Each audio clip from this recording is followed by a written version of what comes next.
Baxın, biz Allah Subhanahu iman gətirmişik. Biz nə üçün iman gətirmişik? Yəni özümüzə sual verməliyik. Ona görə çalışmaq lazımdır. Axirət 5 vaxt namaz qılmaqla sanki arxayınçılıq olmaz. Biz elə bilmirik hansı namazımız Allah qatında qəbuldur. Və insan bilmir ki, hansı əməlinə görə cənnətə daxil var. Subhanallah, bəlkə burada oturduğuna görə Allah səni bağışladı. Baxın, hər bir kəs öz nəfsini daha gözəl tanıyır. Etdiyi əməlləri biz öz gözü önündən keçirsin.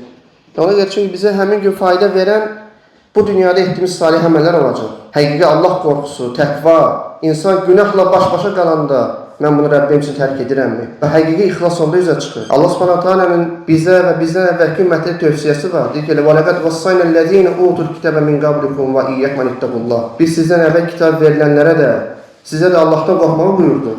Allah Subhanahu taala bizə istədiyi təqvalı olmaqdır. Yəni Allah qorxusu. Və men yettəqi yec'alhu məxrəcə.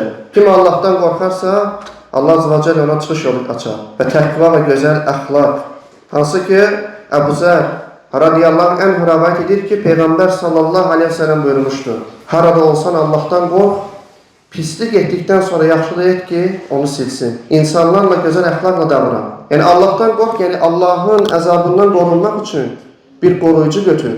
Bu isə onun əmrlərini yerinə yetirib qadağalardan çəkinməkdir. Harada olsan, yəni gizlində və aşkarda, evdə, fərq etmir, yolda, bazarda, insanlar içində və təklikdə olduqda insan Rəbbindən qorxmalıdır.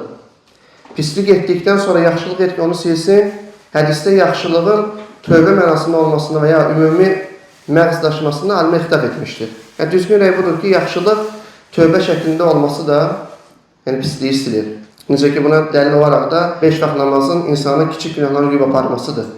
Və həmçinin Peyğəmbər sallallahu aleyhi ve sellem buyurur ki, kim gün ərzində 100 dəfə Subhanallah bihamdih deyərsə, dəniz köpüyü qədər bir günah olsa bağışlanar. Təbii ki, kiçik günahları. Və insanlarla gözəl əxlaqla davran. Yəni, söz və əməllərində insanlarla gözəl əxlaqla müamilə et. Və insan harada olmasına asılı olmayaraq Rəbbindən qorxmalıdır. Çünki hədisdə də buyuruldu ki, Allahdan qorx, harada olsan.